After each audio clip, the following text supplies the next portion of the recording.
guys, I enjoy my name is Cork Coral 34. That's a great start to the video.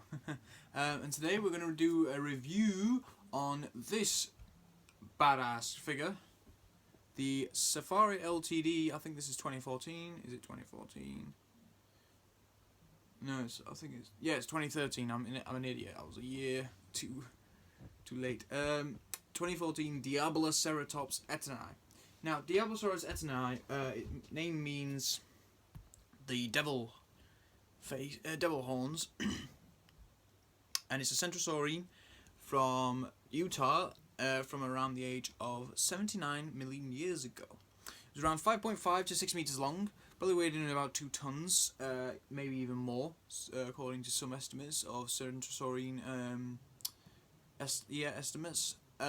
Additionally, it lived alongside Lythronax, Adelophus, various unnamed species, such as an unnamed species of Ankylosaur and Pachycephalosaur, as well as some other little animals such as crocodiles, rays, fish, lungfish, crocodiles, turtles, stuff like that. So this figure, it's got the classic centrosaurine skin, which is really nice. You know, little pebbly bits there, and it's surrounded by by smaller bits and pieces. It's got a nice ridging there. It's got some little osteoderms on the top there. It's really nice. It's got a really nice looking head. The head looks a little elongated compared to the holotype material, but basically the thing is that I absolutely love this figure. I think it's an amazing figure. I think it's so good. And it's not Centrosaurus. Diabloceratops is actually my favourite ceratopsian, and maybe my favourite plant eater ever, pretty much. I just love the name, I like the look of the animal. It screams to me just strange and majestic, and at the same time really badass. It's unlike other centrosaurines in my opinion. There's a lot of them. It's close related to like Machamosaurus and maybe Nasutoceratops. Due to it having really like long brow horns, which usually centrosaurines don't really have, but it's got that short frill characteristic with some like episquamosas that have kind of become more advanced and lengthened on the frill, which is a characteristic of centrosaurines. So yeah, centrosaurines did have the better and much larger frill ornamentation, and this is no doubt up there with some of the best. The frill itself is really nice. It's got like a red patching with some black dots in it. That's really cool. I like that. So you can definitely say that this is a male. This is a male individual. I love that. I love that color, that counter coloration it's got, with a nice like bluish, dark bluish sheen that it's got all over its body, and then with like a creamy kind of sandy bits of oranges and yellows and creams in there, and that's really nice.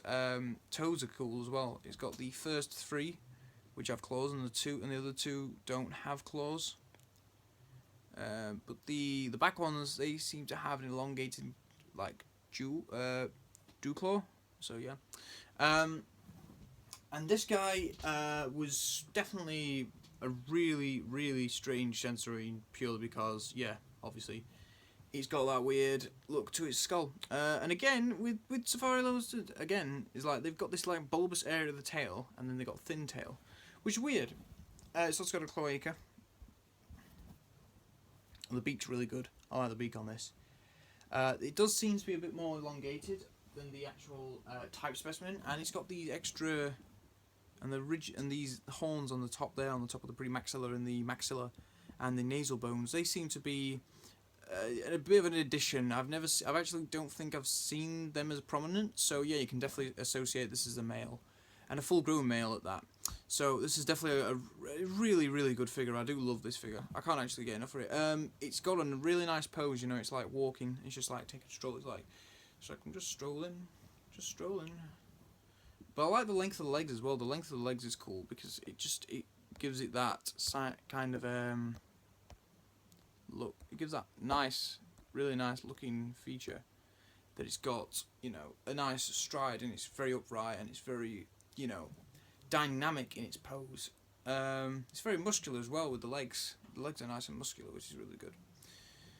But all in all, this is such a good figure. This is absolutely a beautiful figure. I picked it up for about £8.50 or something like that. But at the end of the day, you're paying for the quality, and this has got the quality. Now, size. So the size of the figure is about 15 centimeters. So it's a small figure, but at the same time, you're not paying for the size; you're paying for the quality. And this is quality. Like, this is real shit. This is real quality. It's about 8 centimeters to 8.5 centimeters tall. So it's a really nice sizable figure. It will scale up with your larger carnivores, and it'll definitely size up with this guy. Go get it.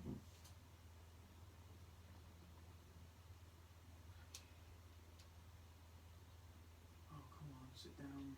Yes, thank you. Ah, I got migraine. Got a headache. Definitely size up with this guy. Lithonax Augustes. So these two are next to each other. And these look really nice with each other. So you could have like a chasing scene where it's just like the Diabloceratops is like, no, don't come and get me, and then the Lithonax is like, nom nom nom nom nom nom nom nom nom nom nom nom. And yeah, I put a clip there using Matthew Dinosaur King's idea of using the paper clips to hold them up. But overall, this is a great figure. I cannot honestly get enough for it. It's definitely one of the better Centrosaurine ceratopsians, and definitely a pretty good looking ceratopsian overall. I mean, it just looks really nice. It looks really dynamic. I'd buy it just for the quality and the dynamic pose.